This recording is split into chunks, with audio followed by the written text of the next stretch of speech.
믿음의 역사에 대해서 말씀을 드리기 원합니다. 믿음의 역사라고 하는 주제를 가지고 말씀을 드리겠습니다.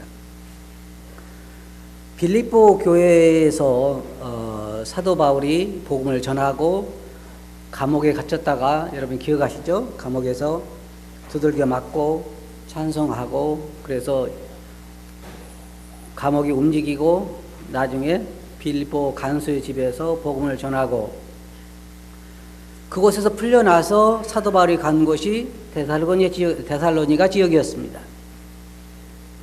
그래서 기록을 보면 그곳에서 새 안식일 동안을, 그러니까 새 안식일이니까 3주죠. 3주 동안을 회당에서 복음을 전했습니다. 학자들이 이야기하기로는 한 3개월 정도 그곳에서 머물렀다고 이야기하고 있는데, 어떤 3개월이라 할지라도 그로 인하여 데살로니가 지역에 교회가 생기게 됐습니다. 참 놀라운 역사죠. 그래서 사도 바울은 이 디모데를 통해서 또 이쪽에 대한, 물론 그쪽까지 와가지고 데살로니 지역까지 와서 유대인들이 복음을 전해 못하게 했기 때문에 사도 바울은 이제 다른 지역에 가서 있다가 이 데살로니 지역 교회에 대한 소식을 듣고 그들에 대한 편지를 쓰는 것인데, 여기 보면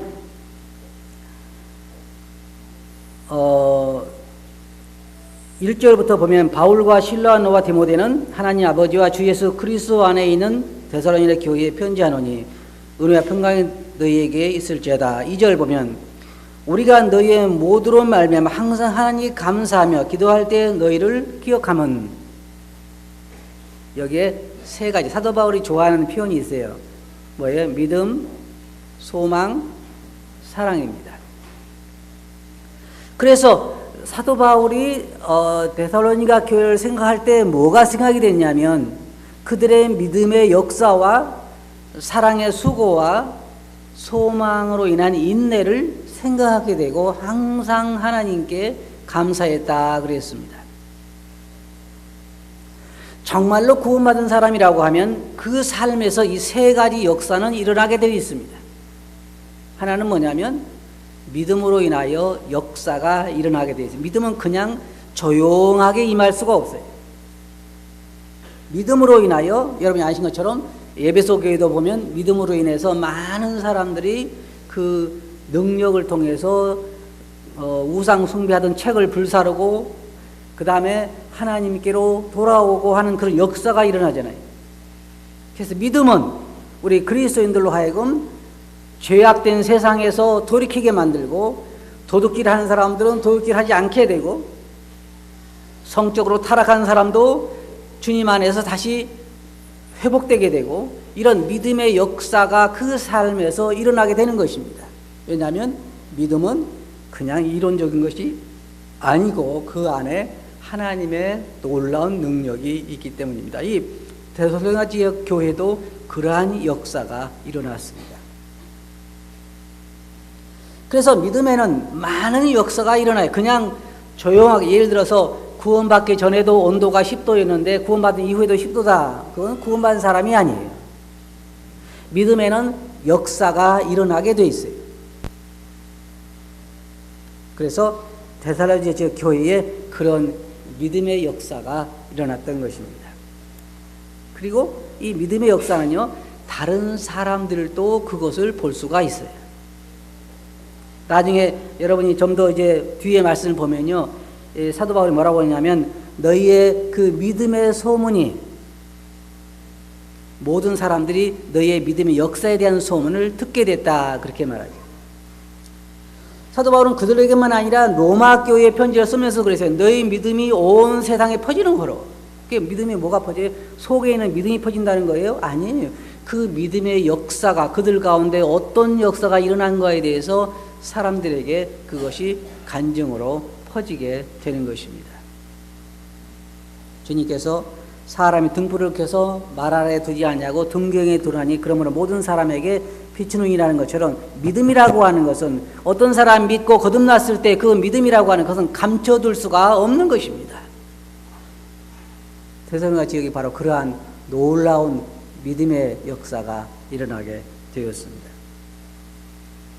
여기 말씀 보면 우리의 그 복음 전하는 것이 말로만 너에게 이른 것이 아니라 성령과 능력과 기쁨과 큰 확신으로 너에게 이르게 됐다 그랬습니다.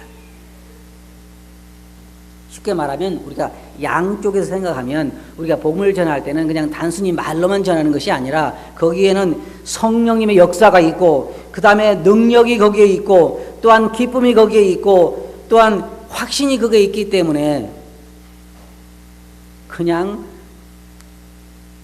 미미하게 일어날 수가 없는 거예요. 이 데살로니가 교회도 보면요, 어떻게 그렇게 3개월, 만약에 3개월 있다 할지라도 그렇게 놀랍게 많은 사람들의 삶이 변화되고 교회가 세워지고 사람들이 일어나게 됐는지. 그래서 사도 바울 뭐라고 했냐면 너 하나님께서 너희를 택하심을 아노라. 어떻게 알 수 있어요? 그 안에서 일어나는 그 역사를 통해서 알 수가 있는 것입니다. 믿음은 감출 수 있는 것이 아니에요.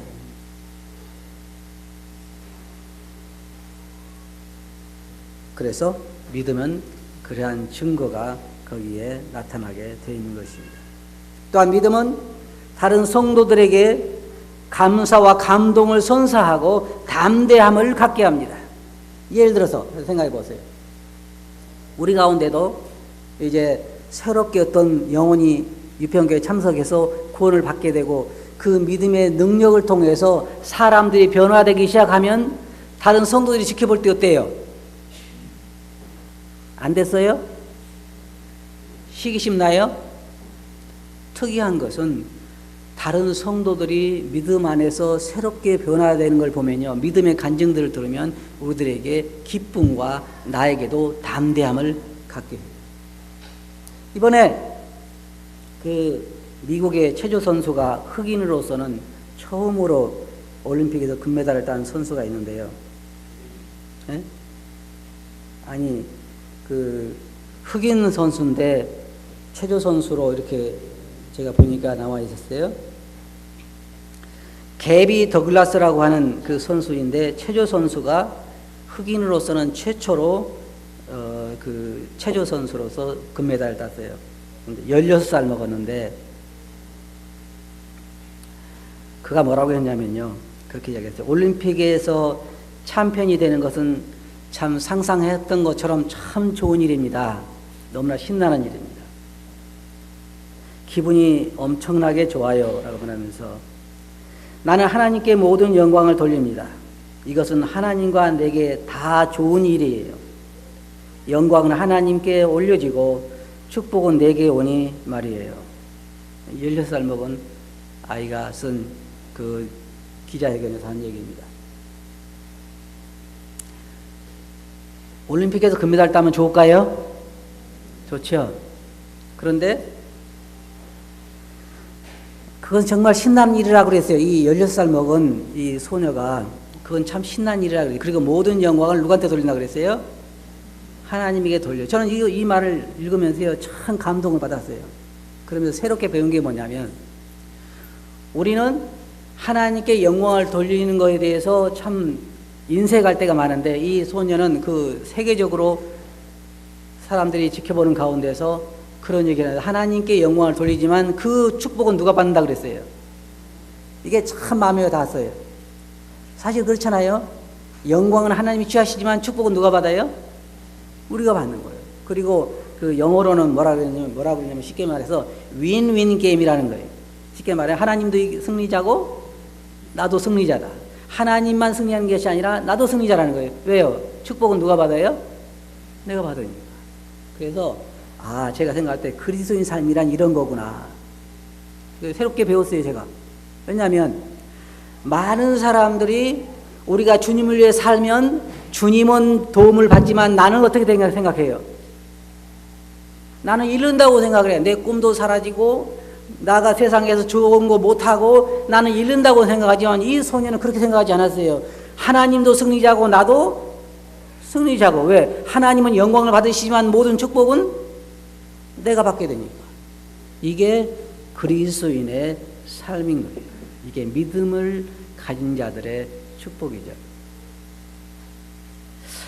어떻게 나이 60이 된 사람도 못 깨닫는데 16살 먹은 소녀가 이런 사실을 깨달을까? 이런 얘기 들었을 때요, 뭘 얻게 돼요? 감동을 받게 되고, 기쁨이 엮이게 되고, 용기가 나게 되죠. 그래요. 그리스도인 삶이라고 하는 것은 하나님도 승리하고, 나도 승리하고, 영광은 하나님이 받지만 모든 유익은, 축복은 내가 받게 되는 것이 그리스도인의 삶이에요. 그런데 이 데살로니가 교회, 이 교회 성도들이 복음을 들은 지는 얼마 되지 않았지만은 그들의 삶에서 놀랍게 복음의 이 믿음의 역사가 일어나기 시작했어요. 어떻게 그렇게 이 믿음의 역사가 일어나기 시작했을까? 왜냐하면 믿음이라고 하는 것은 능력이 있어요, 그 가운데. 그래서 믿는 자들 안에 그런 놀라운 역사가 일어나게 되는 것입니다. 두 번째로 사도 바울은 여기서 데살로니가 교회 성도들의 사랑의 수고에 대해서 이야기를 했습니다. 진정한 사랑은 언제나 수고가 거기에 있습니다. 제가 며칠 동안 어떤 형제하고 일을 같이 했는데요. 이 형제는 계속해서 손주 이야기밖에 안 해요. 그냥 입만 열면 손주가 얼마나 사랑스러운지, 누구가 이렇게 좋다는 거 처음 느껴본다 그러고 계속 손주 이야기를. 그리고 일이 끝나면 집에 가서 손주를 데리고 이마트에 간대요. 그래가지고 손주가 좋아하는 거 사주고, 또 일이 끝나서 하루는 와서 이야기를 하는데, 같이 일하면서 이야기하는데 뭐냐면은 손주가 열차를 타고 싶다고 해서 전철 타고 수원 가서 또 맛있는 거 사주고 왔대요. 근데 제가 말하자면 이번에 이제 그 형제하고 같이 대만의 국제 수양회에서 수양회를 갔어요. 그런데 공항에서 다 통과하고도 비행기 타기 전에 가만히 보니까 형제가, 제가 핸드폰을 가지고 나왔는데 핸드폰을 가지고 그 손주 이름이 많이 철이라 그러면, 철이야, 할아버지가 비행기 보여줄게 그러면서 공항에서 이렇게 다니는 거예요, 이렇게. 제가 생각할 때 가도 한참 갔구나. 제가 부정적으로 얘기하는 게 아니라 어떻게 하면 저 마음속에 저렇게 사랑으로 가득 찰 수 있을까? 이 형제 생각하는 게 뭐예요? 머릿속에 계속 뭐만 생각돼요? 그 할아버지가 비행기 보여줄게 그러고 비행기 보이지? 그리고 이렇게 보여주고, 또 저쪽 가, 이건 뭐야? 그러고 다니고 있어요. 그래서 만약의 경우에 생각해 보세요. 만약의 경우에 내 마음속에 제가 생각했던 것은, 주님에 대한 사랑으로 내 마음이 가득 차게 되면 나에게 어떤 일이 일어날까? 성경에 보면 그리스도인은 형제 자매들을 사랑하게 돼 있어요. 그렇죠? 맞아요? 왜 사랑해요? 주님에 대한 사랑이 내 마음을 사로잡기 때문에 다른 형제 자매들을 사랑하게 되는 거예요. 만일 경우에 그 형제도 그 손주라고 하는 애가 자기 손주가 아니고 딴 사람 같았으면 뭐라 그랬어요? 안 했겠죠? 에? 그 속으로 안 했을 거란 말이에요. 제가 생각할 때 이런 생각이 있어요. 만약의 경우에 손주가 아니고 자매가 시장 가자 그랬으면 뭐라 했을까?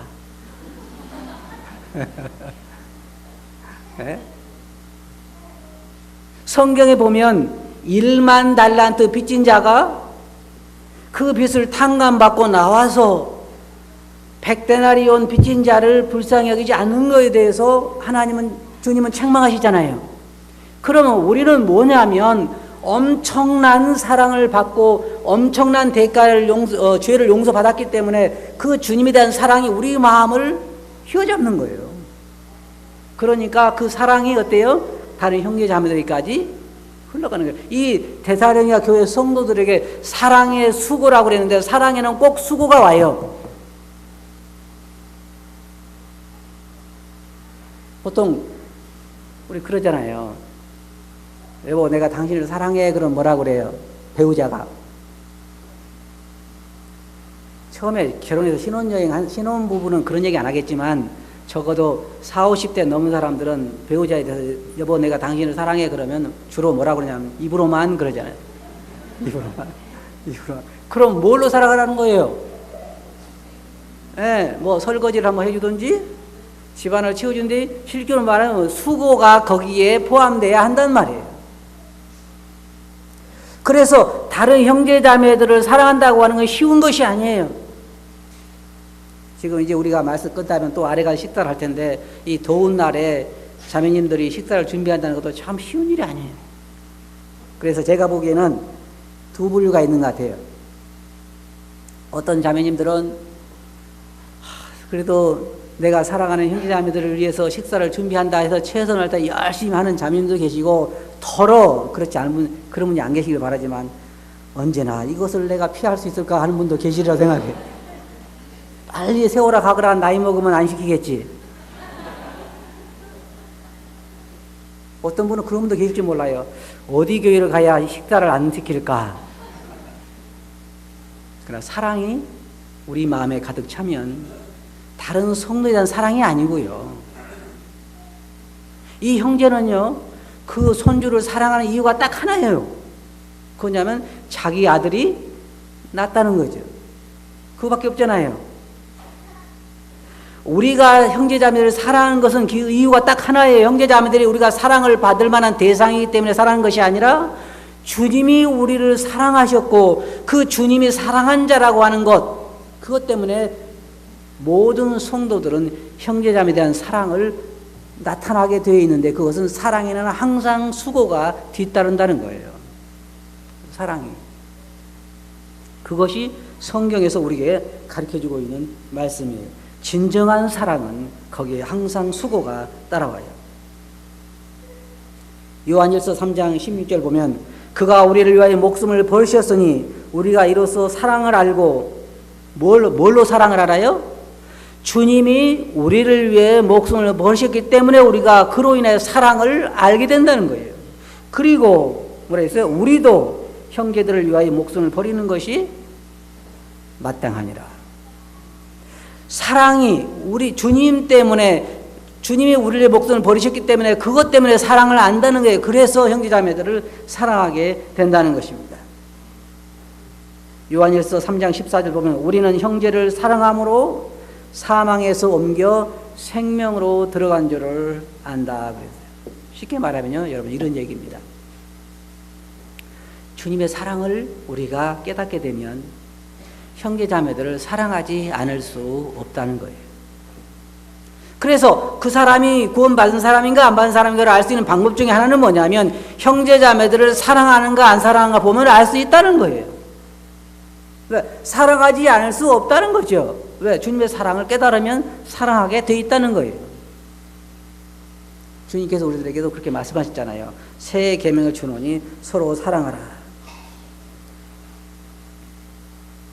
요한복음 10장 11절 보면 나는 선한 목자라. 선한 목자는 양들을 위하여 목숨을 버린다. 그래서 사랑은 꼭 희생이 따라요. 여러분, 우리는 누구를 사랑하지 않으면 좋겠죠. 희생하기 싫으니까. 그러나 사랑에는 꼭 희생이 따르게 마련이에요. 우리 자매님들도 보면 굉장히 수고를 많이 하시잖아요. 왜 그래요?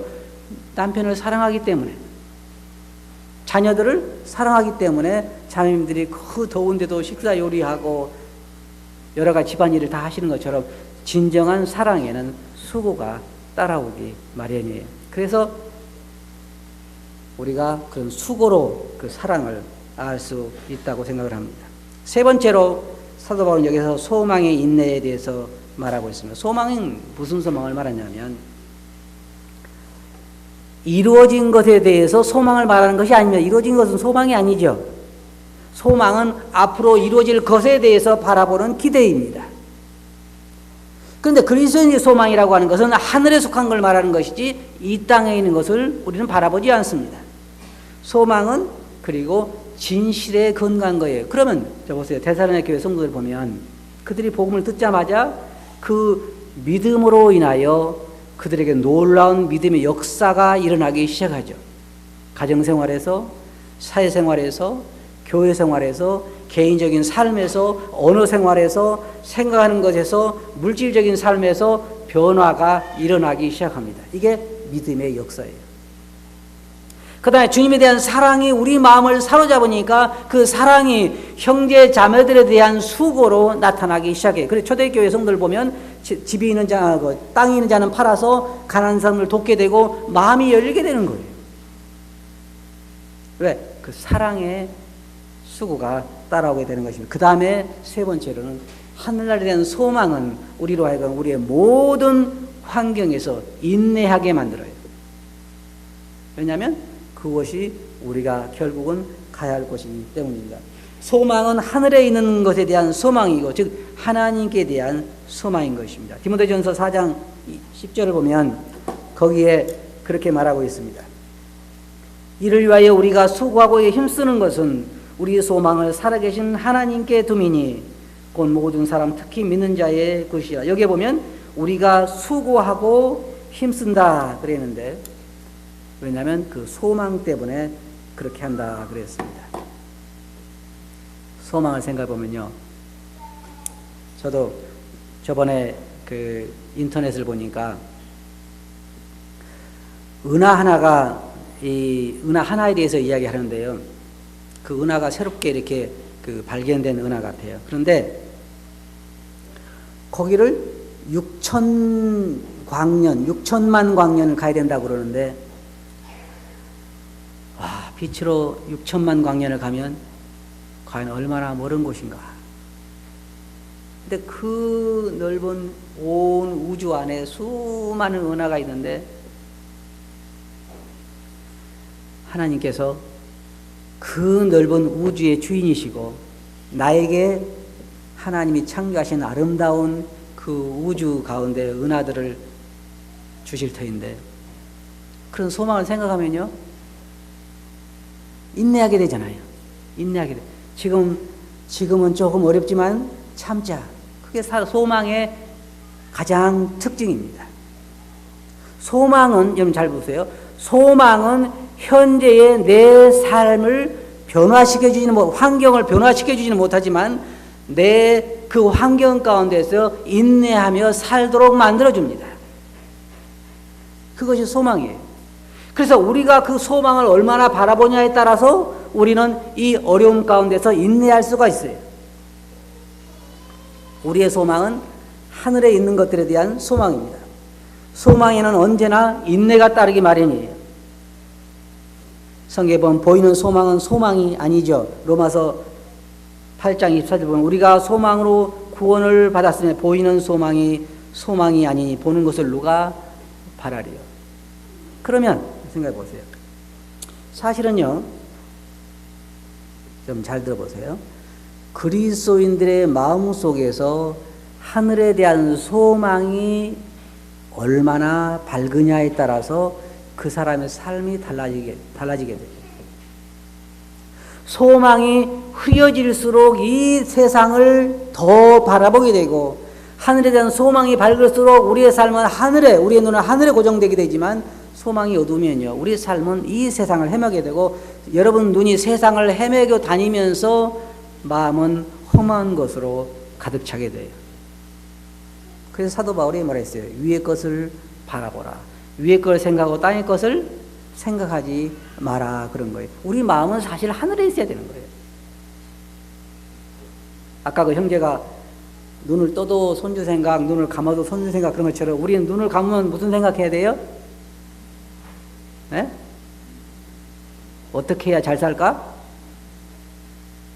눈을 떠도 하늘에 대한 소망, 주님에 대한 생각, 눈을 감아도 주님에 대한 생각, 그런 생각이야 한다고 생각해요. 그래서 제가 이게 사랑을 생각할 때요, 이런 생각을 해봤어요.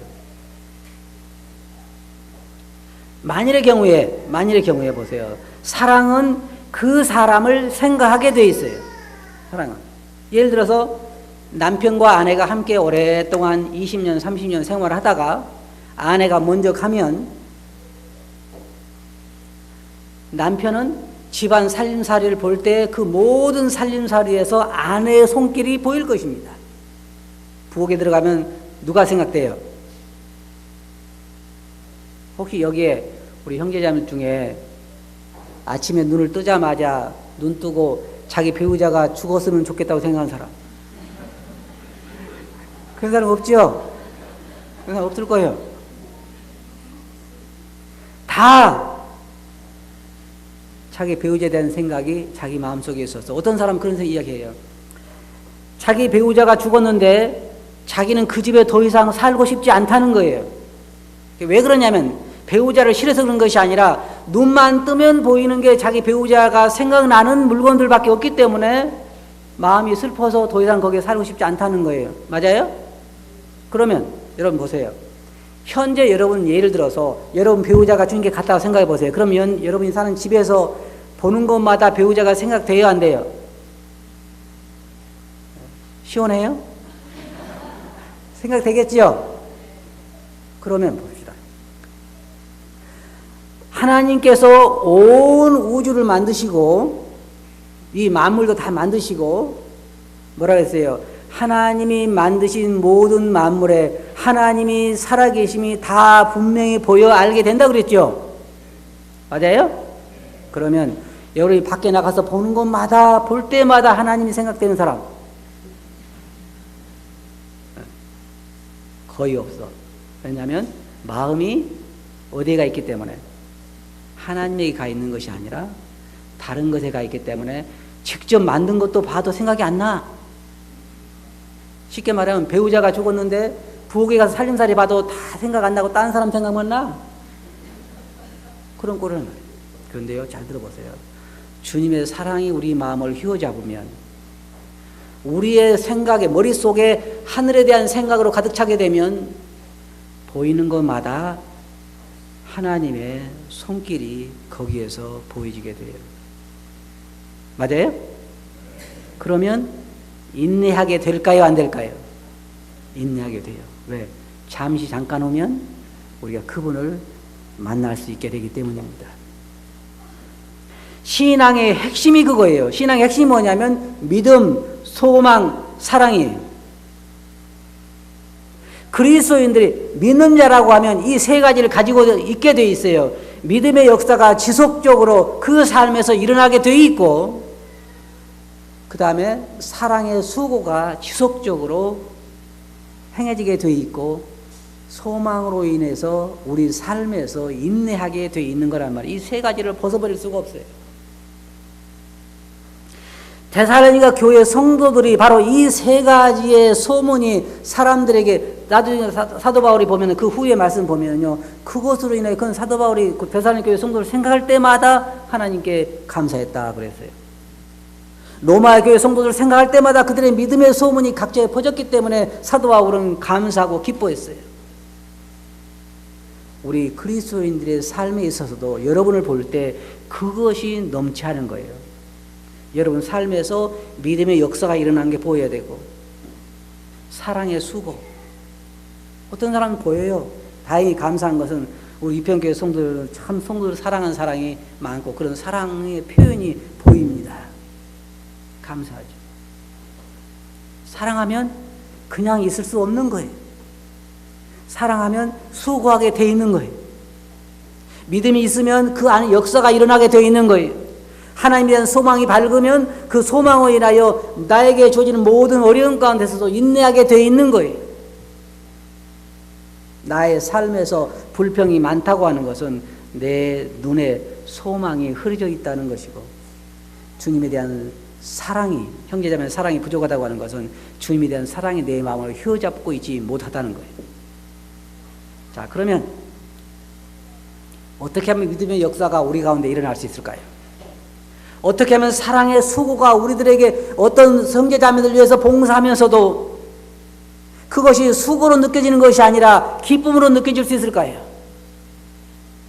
어떻게 하면 우리가 다들 우리 성도들이 지금 다들 살아가기 힘들고 그러면서도 어떻게 우리가 그 가운데 인내하며 승리할 수 있을까요? 그 소망이 우리들에게 더 뚜렷하게 와 닿아야 되고 주님의 사랑이 우리 마음속을 휘어잡을 수 있어야 되는데 그것은 달리할 수 있는 것이 아니에요. 누가 가르쳐 줄 수 있는 것이 아니에요. 여러분이 주님에게 나아가서 주님으로 이런 마음을 채우지 않으면 안 되는 것이죠. 사도 바울은 그래요. 믿음으로 그리스도께서 너희 마음에 계시게 하옵시고 의도적으로 의도적으로 우리가 그렇게 하지 않으면 안 되는 것입니다. 의도적으로 내 생각이 다른 곳에 머물러 있으면 내 생각을 사로잡아서 끌어내려서 하늘에 있는 곳을 다시 올려놔야 하는 것입니다. 그리스도의 사랑에 내 마음을 휘어잡지 못하면 어디 가서 그리스도의 사랑을 우리가 내 마음속에 채울 수 있을까요? 성경으로 돌아가는 일밖에 없어요. 성경에 돌아가서 주님이 나를 얼마나 사랑하셨는가 하는 것을 우리가 체험하지 않으면 내 마음을 그리스도의 사랑으로 채울 수가 없습니다. 내 마음을 그리스도의 사랑으로 채울 수 없으면 형제자매에 대한 사랑으로 흘러갈 수가 없어요. 무거운 짐이 되고 의무감이 되고 언제나 이걸 벗어날 수 있을까 하는 소리가 나오게 되는 것이지 사랑을 할 수 있는 것은 아닙니다. 결론적으로 말씀드려서 여러분 삶에도 이러한 역사가 일어나기를 바랍니다. 믿음의 역사가 일어나고 삶이 더 정결해지고 삶이 더 거룩해지고 삶이 더 하나님 중심이 되고 죄악 가운데서 벗어나고 형제 자매들에 대한 사랑이 더 점점 풍성해지고 소망으로 인해 이런 마음속에 기쁨으로 채워지는 인내하는 그런 삶이 되기를 바랍니다. 저는 이번에 그 어린 소녀의 그 고백을 들으며 제 마음속에 배운 게 참 많아요. 참 믿음이라고 하는 것은 한 사람의 믿음이 아니구나. 수많은 사람에게 용기와 기쁨과 즐거움을 가져주는 것이구나. 여러분 한 사람의 신앙생활의 승리가요 많은 형제자매들에게 위로가 되고 힘이 됩니다. 그렇게 승리하시는 삶이 되시기 바랍니다. 여러분 삶에 승리하면 영광은 하나님이 받지만 그 모든 축복은 여러분이 받게 되어 있기 때문에 삶에서 승리하시기 바랍니다. 기도하겠습니다. 거룩하신 아버지 하나님, 주님의 은혜를 감사합니다. 데살로니가 지역 교회에 일어났던 그 믿음의 역사와 사랑의 수고와 소망, 인내를 저희들이 생각하면서 저희들의 삶에도 이와 동일한 것들이 이루어지기를 원하고 그러나 인하여 아버님께 영광이 되기를 원합니다. 저희들 삶을 주장해 주시옵소서. 들은 말씀을 주께 의지하고 있음 이름으로 아버지께 감사하며 기도하옵나이다. 아멘.